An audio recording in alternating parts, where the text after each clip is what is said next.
副驾最舒服，大概就是这个样子。它给你打开这个零重力座椅之后呢，你觉得哪还不够舒服，你还就可以自己再单独调节。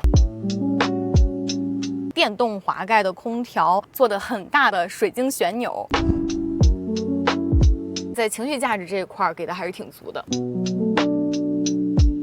Hello， 大家，我是若楠。关于这台 Freeland 神行者8的车内，咱们终于是可以看了。然后关于它的由来以及外观的品鉴呢，之前我这条视频里是有的，然后没有看过的朋友可以去了解一下。好，那今天的重头戏就要来了，来，老板们先上车。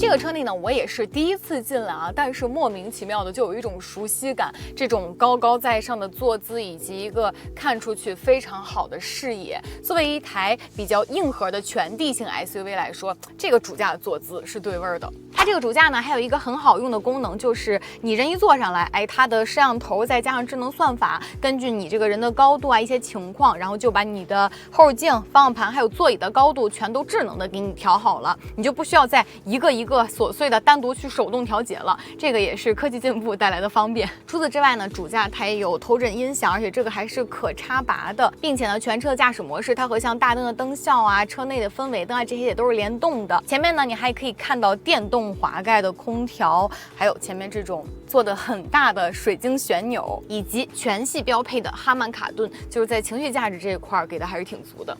还有这个前挡风也值得专门给大家说一下，官方呢是给了一组视野数据，6.2度的向下视野，19度的向上视野。用人话来说呢，就是你往外看的这个视野范围更大了，然后盲区更小。越野的时候呢，哎，你就能够更好的掌握车外的情况以及你的这个整车的相对位置，并且呢，它这个前挡风也是用的双银镀膜的技术，所以说像隔热呀、防晒方面大家就不用太担心了。如果说它的视野呀、这种高高在上的姿态啊是传承经典的话，那它车内的这个中控屏啊，以及整个的车机系统，这些就完完全全是追求科技潮流了。比如说前面很明显的一个46.3英寸的远端屏，还有一个15.6英寸的中控屏，并且也是8397车规级芯片，这个也是就是目前最新的。还有后面17.3英寸的大电视，以及像冷暖冰箱这些都是有的。不过呢，它的这个冷暖冰箱是没有办法从前面打开的，就只能从后边打开。容积还是挺大的啊，我看了一下，350多毫升的那个水，你放8瓶左右，它还有空间呢。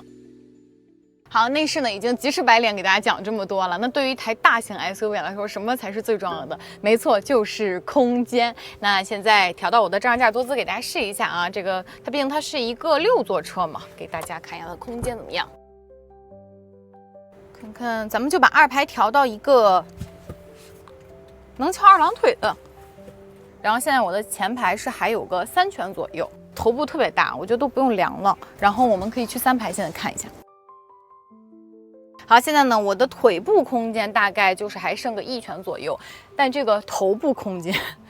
真的，我觉得也不用测量了，并且啊，你坐在3排，它这有一个单独给3排的一个小天窗，再加上这个3角窗，以及你这个特别好的头部空间，所以你坐在3排不会有那种特别憋屈压抑的感觉，整个的视野感觉还是很好的。然后3排的这个座椅呢，这个坐垫还是比较软的，不过有一说一啊，就是这个坐垫的长度其实没有特别的长，但好在呢，因为它的这个椅背，哎，它都是可以调的啊，而且这个调节的范围也很大，并且呢，你看3排，咱们这应该是一个大顶配啊，所以你看这一排的按键，就这个是调椅背儿，然后3档的通风加热，还有 Type C， 这边还有杯架放手机的位置，以及单独的空调出风口、单独的阅读灯，这些都有，所以说它整个3排这个配置给的还是非常顶的。好的，我们来再看一下后备箱的空间。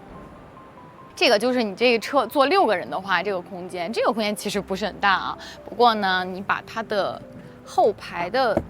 座椅放倒，这些都是电动的，这就有按钮。它这个空间呢，就是完全可以放平的。看这个是不是还可以？刚才带大家看的其实都是神行者8的一些比较基础的功能。那作为一台主打科技豪华的大型 SUV， 它肯定得有拿得出手的独特的亮点，对不对？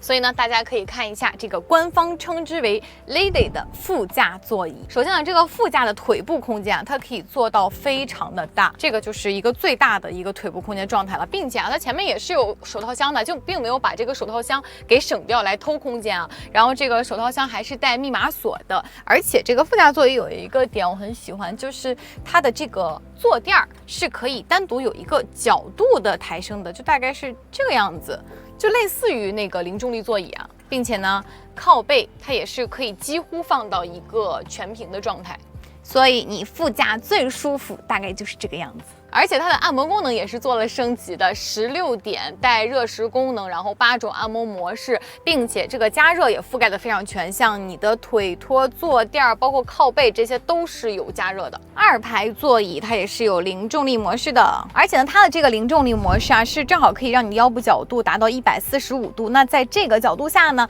你的腰部的状态也是最舒服的。看。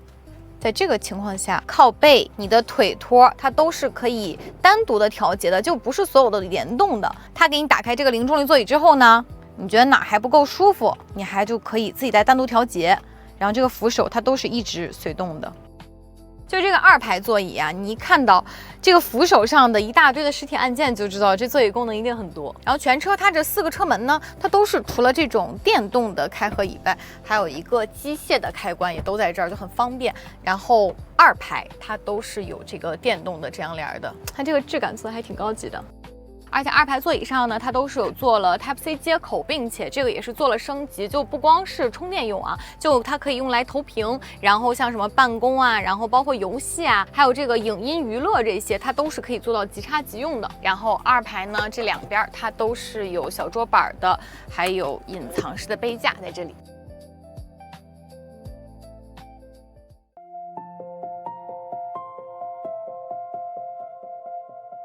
不得不说啊，我觉得这台神行者8它的各种亮点以及各种配置真的是太多了。我们今天感觉拍了好久，